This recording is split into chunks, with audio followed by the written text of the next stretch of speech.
This is a black Homalomena or Homalomena dark form. Homalomena are clamp-forming plants with leaves that are mainly heart-shaped or arrow-headed.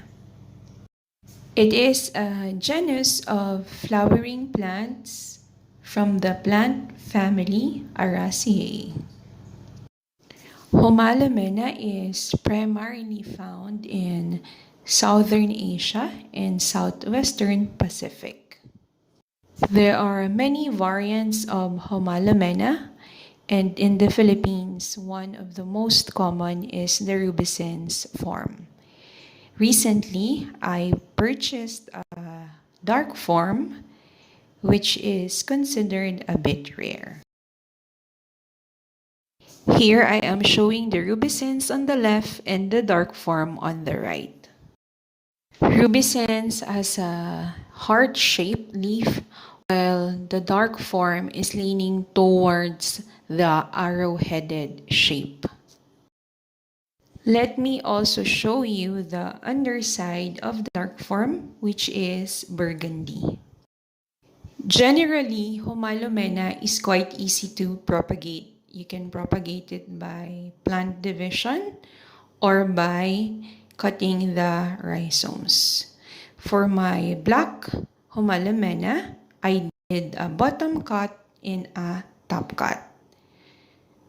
Both of these propagations are thriving, and today I want to focus on the results of the propagation of the bottom cut. So come, join me, and hope you will learn something.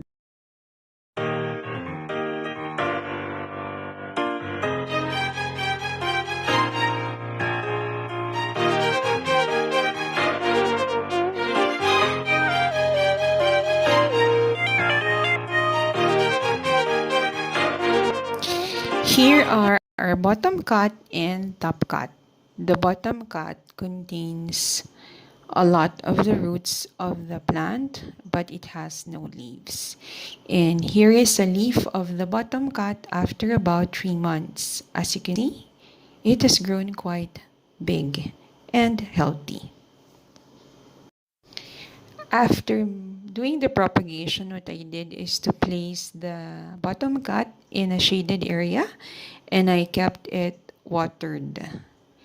And after a couple of months, we can see a lot of new plant growths. Doing a bottom cut allows the plant to induce a lot of growth. And for the bottom cut, the growths were on the sides of the rhizome mostly. I also saw some growth that came out under the soil, most probably from the rhizome also. This is a top view of our bottom cut propagations. As you can see, the leaves have grown bigger. The growth on the rhizome starts out on the side as a stalk. Sometimes the leaf are very small. So that's one example of that. And at times, the stalk that grows have a bigger leaf, like this one. Our propagation has produced about 6 new plant growths. Most of them started as a stalk, then it produced more and more stalks with bigger and bigger leaves. We will continue to care for this propagation by keeping it in a shaded area and then watering when the soil is dry. We will start to transplant the new growths after we see that it has produced some roots. Right now, most of the growth of the plant is on the leaves. Again, for this propagation method of the dark Homalomena, what we did is top cut and a bottom cut. The bottom cut actually induced a lot of new plant growth. So if that's what you want, then you can also try this propagation method. Just place the bottom cut in a shaded area. Water when the soil is dry and have the patience to wait for new growths in a few months. You may be wondering about the top cut, so let me just share about it as well. So this is our top cut, which I then planted in a pot with garden soil, and I put it back in its original place. And after a few months, what actually happened was the plant lost some of its leaves.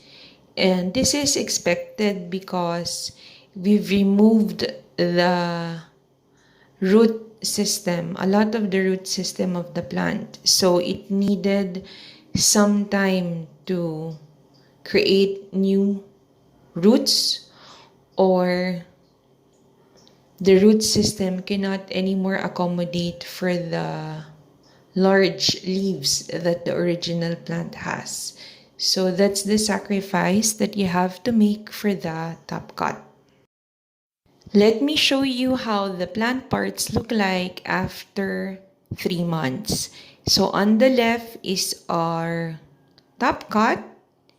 A lot of the big leaves have dried up and new leaf growth have grown, only that the leaf growth is a bit smaller since the plant need to adjust to its new system.